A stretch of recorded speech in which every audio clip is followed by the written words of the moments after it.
Hello student, मैं shine Luthra. आज मैं आपको इस वीडियो में क्लास 6 का हिंदी मीडियम का अध्याय 7 करवाऊंगी। भिन्न जिसको हम इंग्लिश में फ्रैक्शन बोलते हैं, उसको आज हम इस वीडियो में समझेंगे।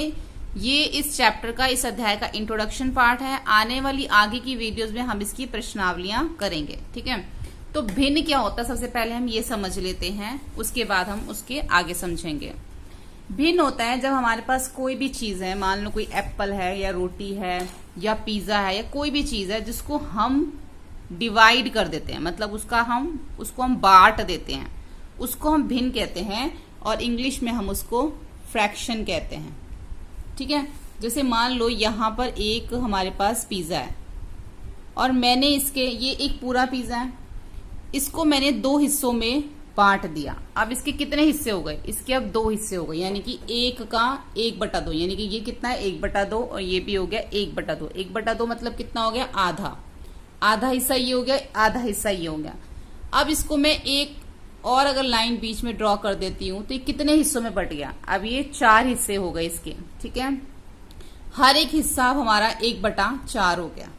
ठीक है, 1/4, 1/4, 1/4, 1/4। अगर हम इसके और पीसेस कर देते हैं तो कितने हिस्से इसमें हो जाते हैं? 6 हिस्से हो गए। अब हर एक हिस्सा जो है इसका 1/6 हो गया।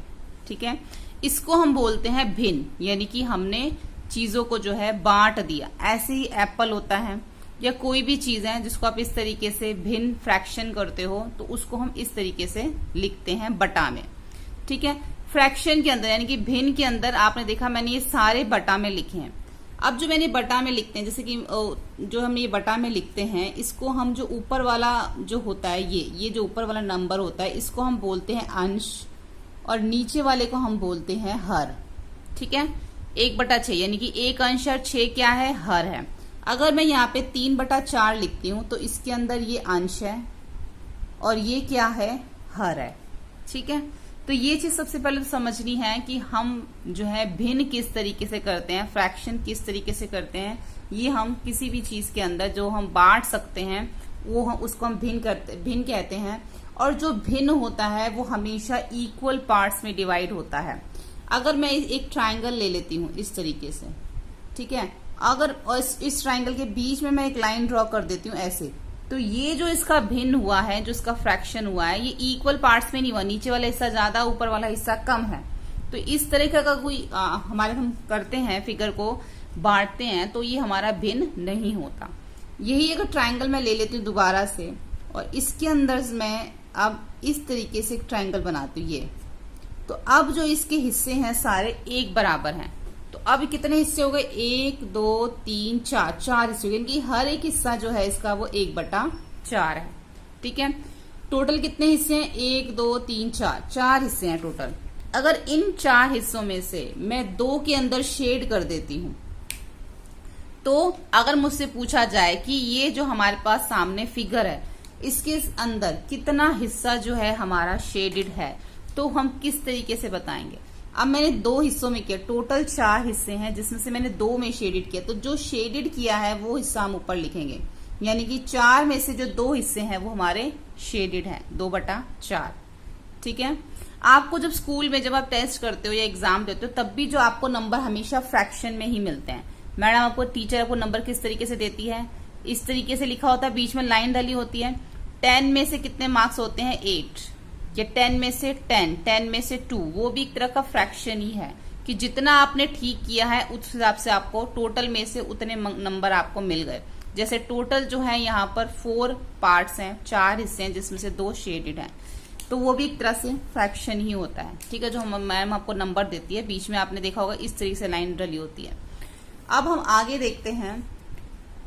आगे है इसमें जो हमारी पहली एक्सरसाइज, जो उसमें पहली प्रश्नावली है 7.1, उसमें हमें यही समझाया हुआ है कि जितने भी, जैसे मान लो एक रेक्टेंगल बना हुआ है, उस रेक्टेंगल को हम जो है इस तरीके से डिवाइड, फ्रैक्शन कर देते हैं। 1 2 3 4, टोटल इसमें 4 हिस्से हो जाते हैं और 4 में से मान लो 3 में हमारे जो है इसमें इस तरीके से छायांकित किया हुआ है, यानी कि शेडेड किया हुआ। तो इसमें हम इसको लिखेंगे किस तरीके से? 3 हिस्से छायांकित है तो इसको हम बोलेंगे 3/4। ठीक है, इस तरीके से हम जो है इसको लिखेंगे। जो हमारी प्रश्नावली 7.1 है उसमें हमें इस तरीके से ही जो है वो करना है। ठीक है, आगे जो है हमें दे रखा है, अभी तक हमने ये समझ लिया कि हम किस तरीके से भिन्न करते हैं। उसके बाद अंश और हर क्या होते हैं, और हमें अगर छायांकित हिस्सा दे रखा है तो हम उसको किस तरीके से लिखेंगे। या फिर हमारे पास मान लो एक सर्कल है, सर्कल के अंदर इस तरीके से हमें क्वेश्चन आया हुआ है। ठीक है, और हमें बोला गया है कि इसका जो कितने हिस्से हैं टोटल 1 2 3 4 5 6 7 8, टोटल जो है इसमें 8 पार्ट हैं, 8 हिस्से हैं। और हमें क्वेश्चन इस तरीके से दे रखा है, और हमें दे रखा है 4/8, यानी कि इसका मतलब ये है कि 4/8 की टोटल तो इसके 8 हिस्से हैं, उसमें से जो 4 हिस्से हैं वो हमें छायांकित खुद करने हैं। तो हम किसी भी इस तरीके से 4 हिस्सों को छायांकित हम कर देंगे। ठीक है, तो ये हमें इस तरीके से भी आ सकता है क्वेश्चन, और पहले से छायांकित किया हुआ आ सकता है, और हमें बताना है कि कितना हिस्सा इसमें से शेडेड है। ठीक है, इस तरीके जो क्वेश्चन है हमारे 7.1 में। आगे हम देखते हैं संख्या रेखा पर भिन्न। अब हमें जो है संख्या रेखा के ऊपर भिन्न करना है, फ्रैक्शन करना है। ठीक है, तो हम कैसे करेंगे, पहले हम एक लाइन पहले हम एक संख्या रेखा बना लेते हैं। स्टार्टिंग हम करेंगे 0 से। ठीक है, उसके बाद हमें एकदम प्रॉपर डिस्टेंस पे जो है इसको हमने ले लेना है, ये आपने जो है स्केल से मेजर करके लेना है। सबसे पहले हम इसमें लिखेंगे 1/2, 2/2, 3/2, 4/2, 5/2, 6/2, 7/2। ये जो मैं लिख रही हूं ये क्या है, ये मैं इसको भिन्न में मैंने लिखा है, फ्रैक्शन में लिखा है, बटा में लिखा है ना, अंश और हर सब में है। जब हम संख्या रेखा पे करते हैं तो हम फ्रैक्शन भिन्न कर रहे हैं, तो संख्या रेखा के ऊपर भी हम भिन्न लिखेंगे। अब इसका क्या मतलब है 1/2, 2/2, देखो इसका ये मतलब है कि जो 0 से हमने स्टार्ट किया, 0 के बाद 1 आना चाहिए था। ऐसी जब हम कोई भी संख्या रेखा अभी तक आपने जब इससे पहले पूर्णांक किए थे तो उसमें भी हम बीच में 0 लिखते थे, इधर नेगेटिव लिखते थे, ऋणात्मक इधर धनात्मक लिखते थे। क्या लिखते थे, 0 के बाद 1 2 3 ऐसे लिखते थे। लेकिन हमने इसको ऐसे क्यों लिखा, क्योंकि ये भिन्न है। इसका ये मतलब है, देखो पहले हमने लिखा 1/2, दूसरा लिखा हमने 2/2, यानी कि अगर मैं 2 को 2 से काटती हूँ तो 2 एकम 2 1, यानी कि ये हमारा 1 है। इसका मतलब ये है कि जो 1/2 है ये 0 से बड़ा है और 1 से छोटा है। फिर उसके बाद 3/2, 4/2। अब यहाँ पे देखो 2 एकम 2, 2 दूनी 4, यहाँ पे आके क्या आ गया, 2 आ गया। ठीक है, ऐसे ही फिर 5/2, फिर 2 एकम 2, 2 3 6, यहाँ पे क्या आ गया, 3 आ गया। 1 2 3 आ गया ना, तो जो बीच के नंबर है वो हमें ये बता रहे हैं कि 1/2 0 से बड़ा है और 1 से छोटा। ऐसे ही 3/2 1 से बड़ा है और 2 से छोटा है। ऐसे ही 5/2 2 से बड़ा है और 3 से छोटा है। ऐसे ही इसको हम आगे करते रहेंगे। अगर आपको बोला जाए कि आपने एक संख्या रेखा के ऊपर, एक संख्या रेखा है और उसके ऊपर आपने शो करना है, दिखाना है 3/8, ये आपने जो संख्या रेखा पे दिखाना है। कैसे दिखाएंगे, हम इसको 0 से स्टार्ट करेंगे। 1/8, 2/8, 3/8, 4/8, 5/8, 6/8, 7/8 और आगे करके 8/8। ये हमें सामने दिख रहा है कि 3/8 हमारा इस यहाँ पर है, तो हम इसको सिंपल यहाँ पे ऐसे शो कर देंगे। ठीक है, देखो 8/8 पे क्या आया, 8 एकम 8, यहाँ पे आके हमारा 1 आ गया। इसका मतलब जो 3/8 है वो 0 से तो बड़ा है लेकिन वो 1 से छोटा है। इस तरीके से हम संख्या रेखा के ऊपर जो भी भिन्न हमें शो करने के लिए, दिखाने के लिए बोला जाएगा, उसको हम इसी तरीके से जो है वो दिखाएंगे। ठीक है, एक मैं आपको इसमें दिखाती हूँ,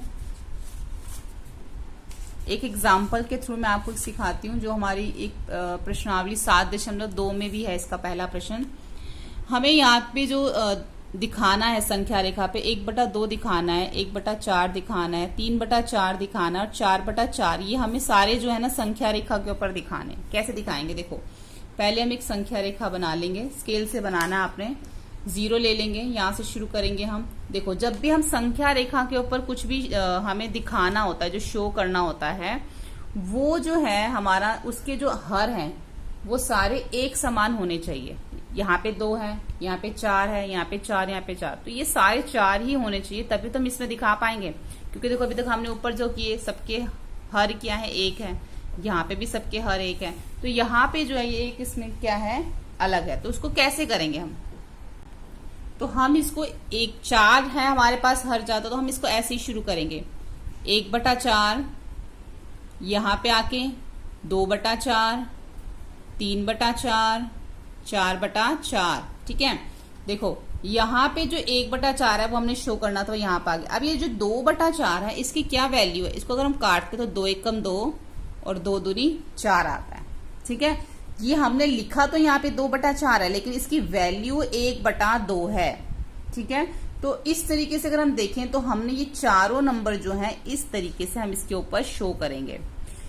अब देखो अगर हमें यहाँ पे, ये मैंने आपको पहले दिखा दिया, जो 1/2 है इसका जो हर है हमें इसके बराबर करना है। इसके बराबर करने के लिए हम क्या करेंगे, 1/2 को अगर हम 2 से गुणा करते हैं तो ये 4 हो गया, सेम उसी नंबर से ऊपर भी गुणा करेंगे तो 2 हो गया।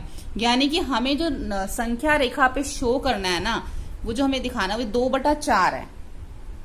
यानी कि अगर 2/4 हमारा संख्या रेखा पे आ जाता है तो उसका मतलब 1/2 होगा, जो कि हमारा यहाँ पे 2/4 संख्या रेखा पे आ गया था। तो इसका मतलब क्या है, ये 1/2 है, ठीक है। तो अब हम जब संख्या रेखा बनाएंगे, हमें ऐसे भी करके दिखाना है। अब जब हम संख्या रेखा बनाएंगे तो उसमें हम लिखेंगे 0, 1/4, 1/2 लिखेंगे अब हम, क्योंकि हमें शो यही करना है जो लिखा हुआ है। उसके बाद हम 3/4 करेंगे और फिर हम 4/4 करेंगे। दोनों तरीके से हमें करके दिखाना पड़ेगा, ठीक है। अब हम आगे देख लेते हैं कि उचित, विषम और मिश्रित भिन्न क्या होते हैं, यानी कि प्रॉपर, इम्प्रॉपर और मिक्स्ड फ्रैक्शन जो होते हैं वो क्या होते हैं। उचित भिन्न कौन सा होता है, विषम भिन्न कौन सा होता है। उचित भिन्न कौन सा होता है, हम इसके अंदर जब हम भिन्न लिखते हैं, हम लिखते हैं 3/4, 1/2, 9/10, 0/3 और 5/8, ठीक है। ये हमारे क्या है, भिन्न है।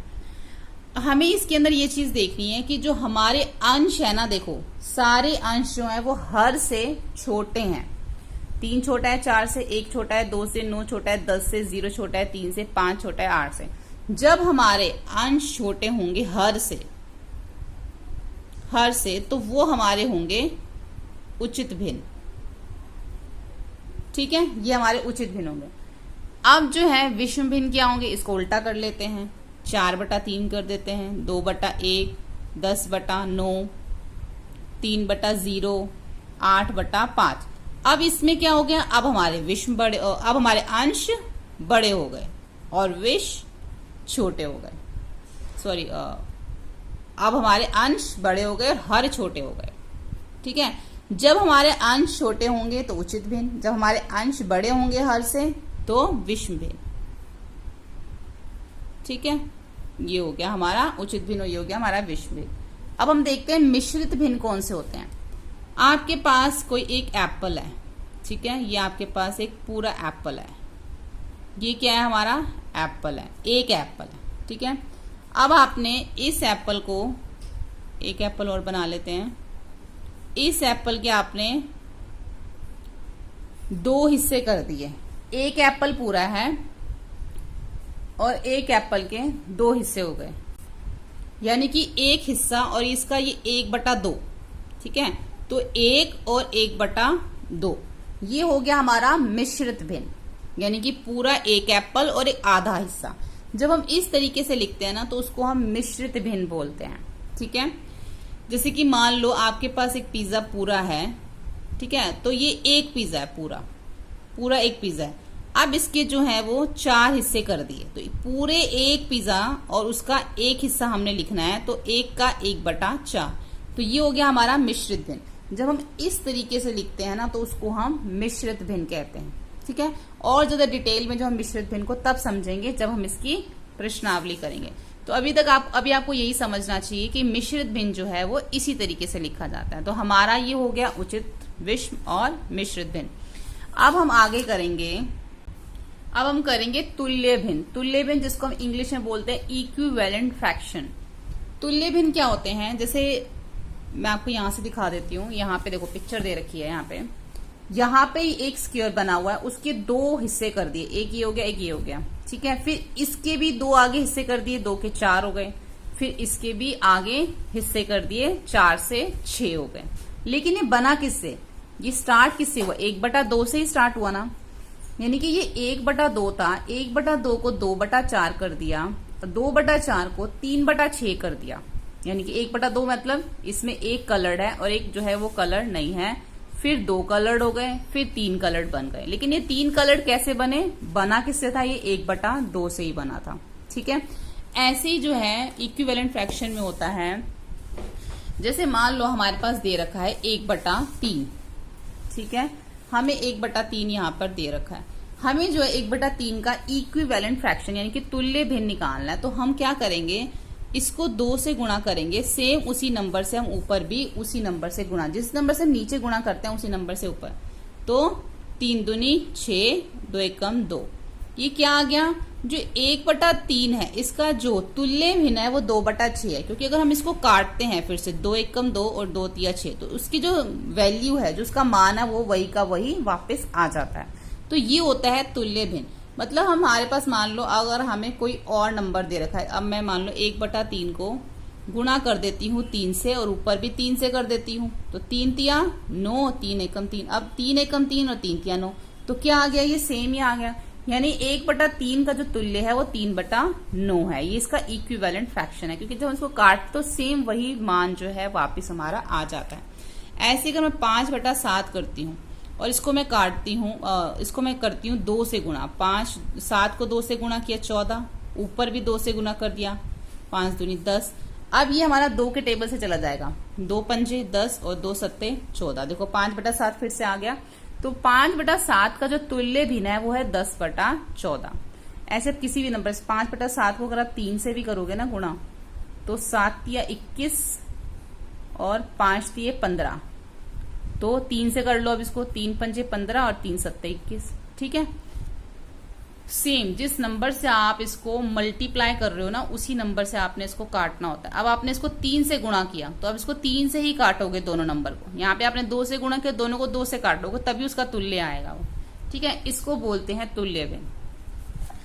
आगे देख लेते हैं भिन्न का सरलतम रूप, जिसको हम बोलते हैं सिंपलेस्ट फॉर्म। सिंपलेस्ट फॉर्म क्या होती है कि जब भी कोई हमारे पास कोई भिन्न दे रखा होता है और वो जब तक कट सकता है तब तक हमने उसको जो है वो काटना होता है।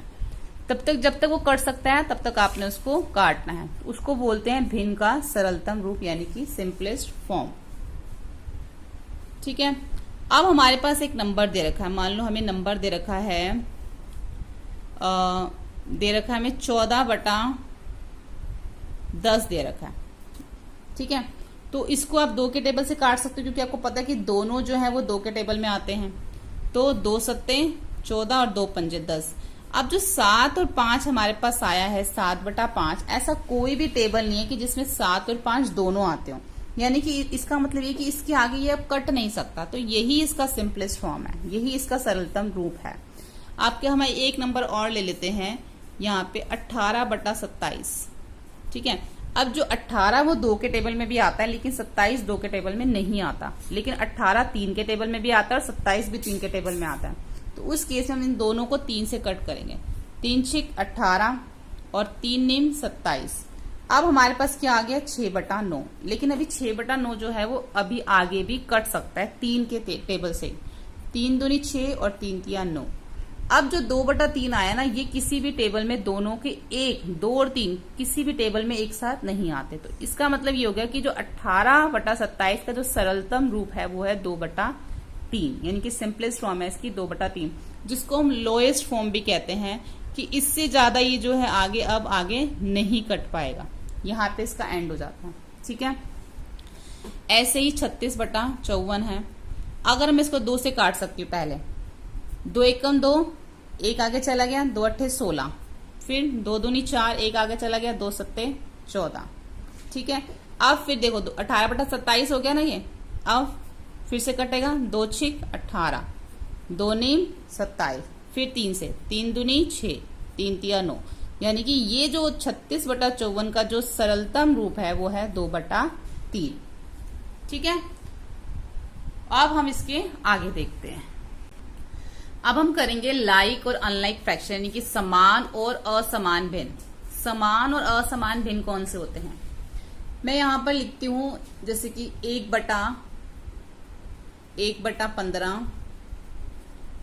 2/15, 3/15 और 4/15 मैंने यहाँ पे लिखे। अब इसमें क्या है कि जो नीचे के हर हैं वो सारे क्या है, एक समान है। ठीक है, तो ये हमारे हो गया समान भिन्न। जब हमारे सारे हर एक जैसे होते हैं तो उसको हम बोलते हैं समान भिन्न। और असमान भिन्न कौन से होते हैं?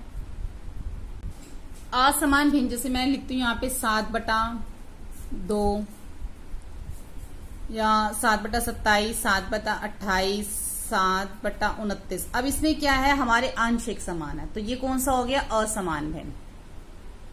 जिसमें हमारे हर एक जैसे होते हैं वो समान, जिसमें अंश एक जैसे होते हैं वो होते हैं असमान भिन्न। ठीक है, अब हमें जो है समान और असमान जो भिन्न होते हैं उनके बीच में तुलना करनी होती है, कंपैरिजन करना होता है कि भिन्नों के अंदर जो कंपैरिजन होता है, जो तुलना होती है भिन्नों के अंदर, वो किस तरीके से होती है। मुझे मैं यहाँ पे लिख देती हूँ 2/5 और यहाँ लिख देती हूँ 3/4। अब मुझे बताना है कि इन दोनों में से जो है वो बड़ा भिन्न कौन सा है। मुझे कैसे पता चलेगा? जब हमें तुलना करनी होती है कि दोनों में से बड़ा भिन्न कौन सा, तो उसके लिए हम क्या करते हैं कि जो हर हमें 2 दे रखे हैं, देखो 2/5 और 3/4, हमें ये 2 दे रखे हैं, जो उसके हर हैं, इन हरों को पहले हमें एक समान करना पड़ेगा। अगर हमारे हर एक समान हैं तो हम उसको बता सकते हैं कि कौन सा भिन्न जो है वो बड़ा है। तो हर को एक समान करने के लिए हमें क्या करना पड़ेगा, जैसे कि देखो ऊपर हमारे जो हर थे ये सब एक समान थे, तो आप बता पा रहे थे ना कि 1/15 से बड़ा 2/15 है, इससे बड़ा ये है, इससे बड़ा ये है। क्यों बता पा रहे थे? क्योंकि इसके जो हैं वो हर एक समान थे। ठीक है, इसके अंदर हम असमान भिन्न में कैसे बताते हैं बड़ा, कि कौन सा बड़ा है, वो भी मैं अभी आपको बताऊंगी। लेकिन जब हमारे हर एक समान होते हैं तो हम अंश को देख के बता देते हैं कि कौन सा बड़ा है। ठीक है, तो पहले हम इस तरीके से समझ लेते हैं। पहले हमें जो है इसको समान भिन्न बनाना है, उसके बाद ही हम जो इसकी तुलना कर सकेंगे। समान भिन्न बनाने के लिए 5 और 4 दोनों का हमें लघुत्तम समवर्ती लेना पड़ेगा। 5 तो सिर्फ अपने ही टेबल से जा सकता है, 4 हम उतारेंगे, पहले ये 2 से जाएगा, फिर दोबारा ये 2 से जाएगा।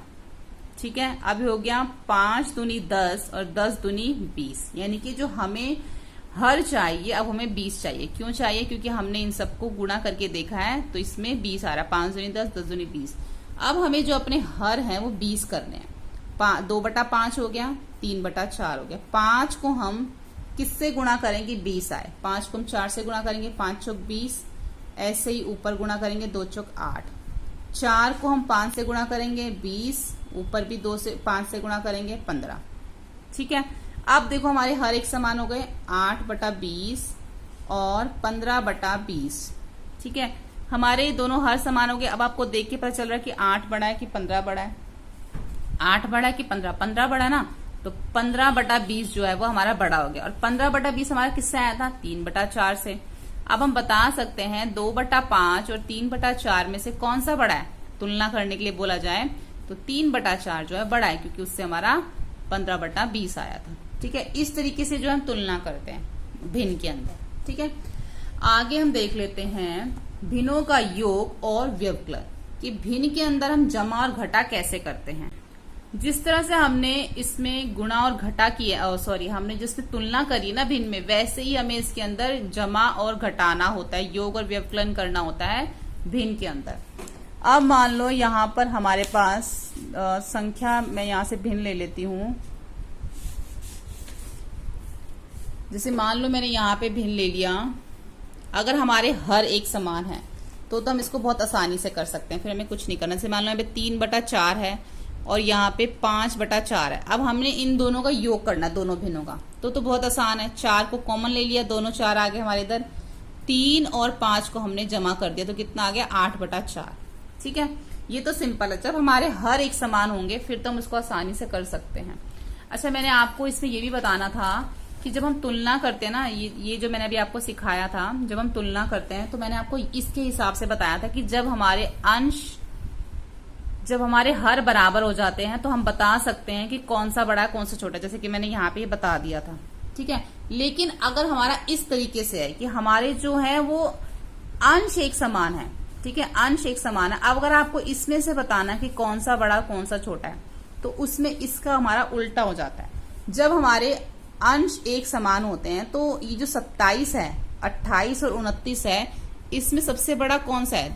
हमें पता है कि सबसे बड़ा 29 है, लेकिन हम इसमें सबसे बड़ा बताएंगे 27 को। उल्टा हो जाता है। जब हमारे अंश एक समान होते हैं ना, तो जो सबसे छोटा वाला नंबर होता है उसी को हम बड़ा कहते हैं, ठीक है। अगर इस केस में अगर आपसे पूछा जाए कि यहाँ पर लिखा हुआ है 6/10 और यहाँ लिखा हुआ है 6/8, तो इन दोनों में से कौन सा बड़ा है? अब इन दोनों के क्या है?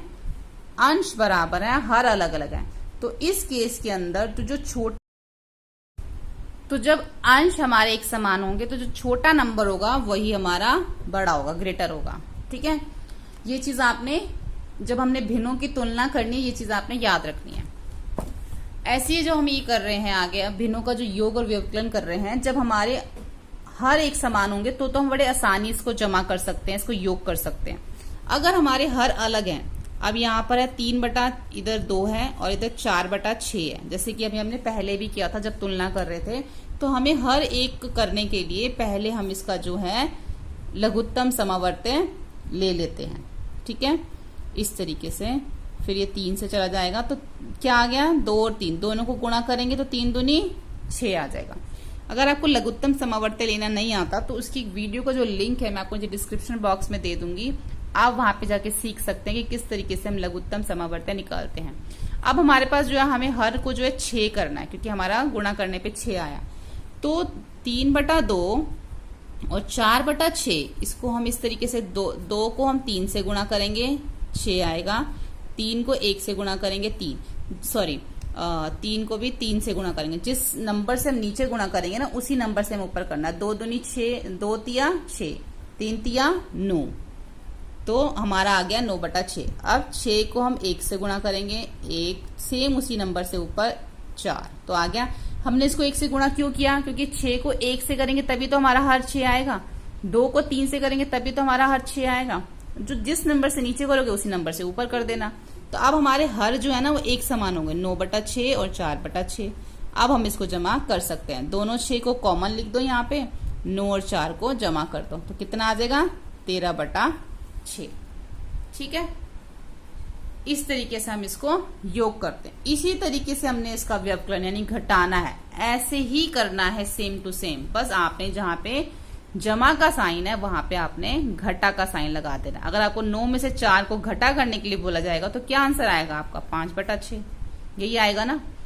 योग और व्यवकलन करने का तरीका फ्रैक्शन में भिन्न में एक जैसा ही होता है। हमें पहले लघुत्तम समावर्त्य लेके उनका हर एक समान करना होता है, और जब हर एक समान हो जाता है, अगर योग करने के लिए बोला गया तो जमा का साइन लगा देना, अगर घटाने के लिए बोला गया तो घटा का चिन्ह लगा के उसको घटा देना, ठीक है, तो आपका आंसर आ जाएगा। तो जो मेन जो टॉपिक्स हैं वो मैंने आपको समझा दिए हैं। बाकी जब हम प्रश्नावली करेंगे तो हम इसको और भी जो है डीपली से समझेंगे। होपफुली आपको ये वीडियो हेल्पफुल लगा। वीडियो हेल्पफुल लगे तो आप इसको जो है लाइक कीजिए, अपने फ्रेंड के साथ शेयर कीजिए, चैनल को सब्सक्राइब कीजिए, ताकि आने वाली जो सभी वीडियोज हैं उनके नोटिफिकेशंस आपको मिलते रहें। Thank you.